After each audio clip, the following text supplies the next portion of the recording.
God, this video is about to be so good. The celibacy girls are winning. I don't care what anyone tries to tell you. I don't care what men try to convince you of something else. Women who are choosing to stay celibate win in the end. Every time you as a woman lay down with a man, you are risking pregnancy. It's your body that changes. His won't. You're the one who will carry his baby. Your career is put on pause. His isn't. You're the one who will be physically handicapped for 9 months. He won't. And let's keep it a buck. When that precious baby comes into this world, you're the one who will be doing most of the childcare. He won't. So why on earth would you not want him to prove himself? Why on earth do you feel obligated to do the hanky-panky with a man who you're not even sure of will stay when you get pregnant with his baby? It does not make sense. Throughout history, across various cultures, women never just lay down with a man.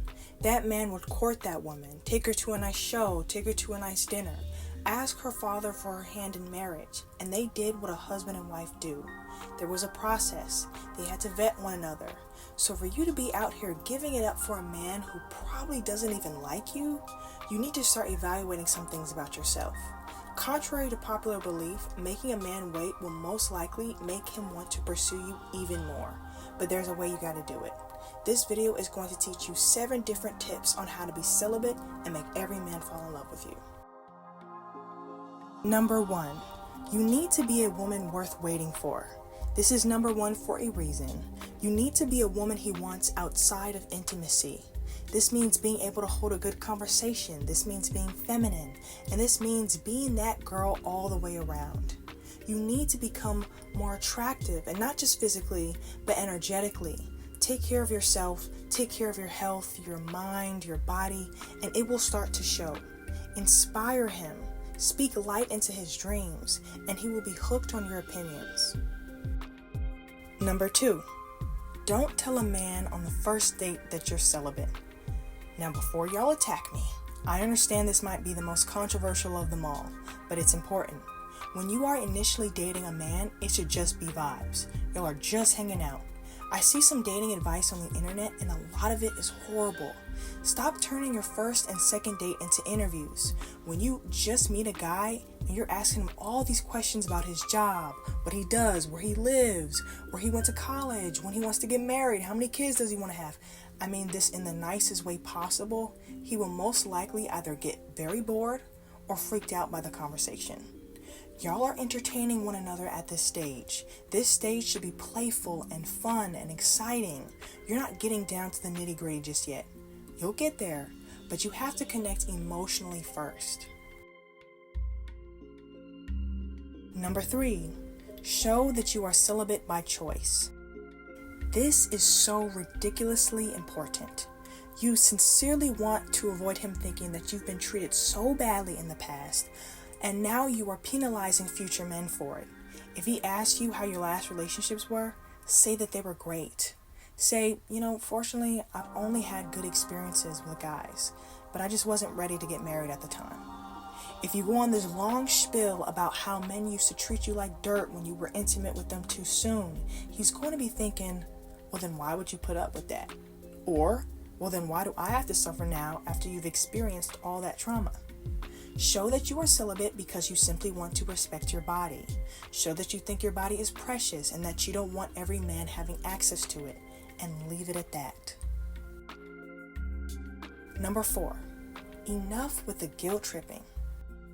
Whether you tell him upfront or not that you're celibate, it's a 90% chance that he's going to want to touch you. He might put his hand on your thigh or keep putting his hand on the small of your back, and instead of scolding him and lecturing him about how you're so disappointed he wants to be intimate with you so soon, if he gets too handsy, all you have to say is, what's the rush? What's the rush? Make him look stupid. You're not completely shutting him down or making him feel guilty for being a man, but you are implicitly and playfully setting a boundary for that level of intimacy. This will make him want to pursue you even more. Number 5, stop giving up your sensuality. This is so important. A lot of celibate women try to completely cut off their sensuality, the part of them that makes them feel sexy, and that is not the way to go. You can still create intimacy with that man, but you have to do it in the right way. You can do it through looking him in the eye, speaking in a slow, sultry voice, and taking your time with everything that you do. This comes with practicing what makes you feel the most feminine. If you want me to do a video on how to be your most sensually celibate self, I can definitely do a video on that. Let me know in the comments down below.